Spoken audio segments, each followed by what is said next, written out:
മുൻ chief secretary V Joy പുനർനിയമനത്തിൽ ചട്ടവിരുദ്ധമായി അധികമായി കൈപ്പറ്റിയ 35 ലക്ഷം രൂപ തിരിച്ചടയ്ക്കണമെന്ന് AG നിർദ്ദേശം മറികടക്കാൻ വ്യവസായ വകുപ്പിന്റെ അനധികൃത ഇടപെടൽ.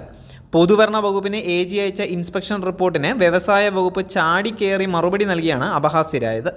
പ്രോപ്പർ ചാനൽ വഴി മറുപടി അയക്കാൻ നിർദ്ദേശിച്ച് AG വ്യവസായ വകുപ്പിനും പൊതുഭരണ വകുപ്പിനും കഴിഞ്ഞ മാർച്ചിൽ നിർദ്ദേശം നൽകിയെങ്കിലും മറുപടി കൊടുത്തിട്ടില്ല.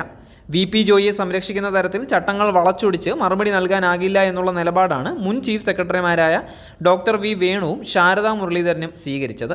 ചീഫ് സെക്രട്ടറിയെ മറികടന്ന് വ്യവസായ അഡീഷണൽ സെക്രട്ടറി CAGക്ക് മറുപടി അയച്ചു. പൊതുഭരണ വകുപ്പിനുള്ള റിപ്പോർട്ടിന് വ്യവസായ വകുപ്പ് മറുപടി നൽകുന്നത് പ്രോട്ടോകോൾ പ്രകാരമല്ല എന്ന് വ്യക്തമാക്കി CAG മറുപടി നൽകി.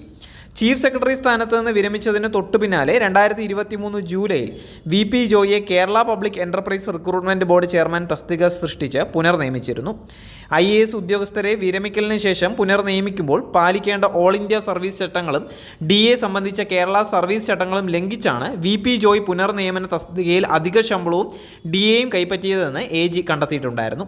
ഇതനുസരിച്ച് 2024 ജൂലൈ വരെയുള്ള കണക്കിൽ 19,37,000 രൂപ വി ജോയിൽ നിന്നും തിരിച്ചുപിടിക്കാനും ആവശ്യപ്പെട്ടിട്ടുണ്ടായിരുന്നു. ഇക്കാര്യത്തിൽ കേരള സർക്കാർ നടപടി എടുക്കാത്തതിനെ തുടർന്ന് 2025 ജൂലൈ വരെയുള്ള കണക്കിൽ 35 ലക്ഷം രൂപ തിരിച്ചുപിടിക്കാൻ നിർദ്ദേശിച്ച് AG കേരള സർക്കാരിന് റിമൈൻഡർ അയച്ചിട്ടുണ്ട്. വി ജോയിയുടെ പുനർനിയമനത്തിൽ DA സംബന്ധിച്ച കേരള സർവീസ് ചട്ടങ്ങൾ ബാധകമല്ല എന്ന വ്യവസായ വകുപ്പിന്റെ വിശദീകരണം AG നിരാകരിച്ചിരുന്നു. ഓൾ ഇന്ത്യ സർവീസ് ചട്ടലംഘനത്തെക്കുറിച്ചും വ്യവസായ വകുപ്പിന്റെ മറുപടിയിൽ വിശദീകരിച്ചതുമില്ല. IAS ഉദ്യോഗസ്ഥരെ വിരമിക്കലിന് ശേഷം പുനർനിയമിക്കുമ്പോൾ പെൻഷനും പുതിയ തസ്തികയിലെ ശമ്പളവും ഉദ്യോഗസ്ഥൻ സർവീസിൽ അവസാനം കൈപ്പറ്റിയ ശമ്പളത്തേക്കാൾ കൂടാൻ പാടില്ല എന്നാണ് ഓൾ ഇന്ത്യ സർവീസ് ചട്ടം.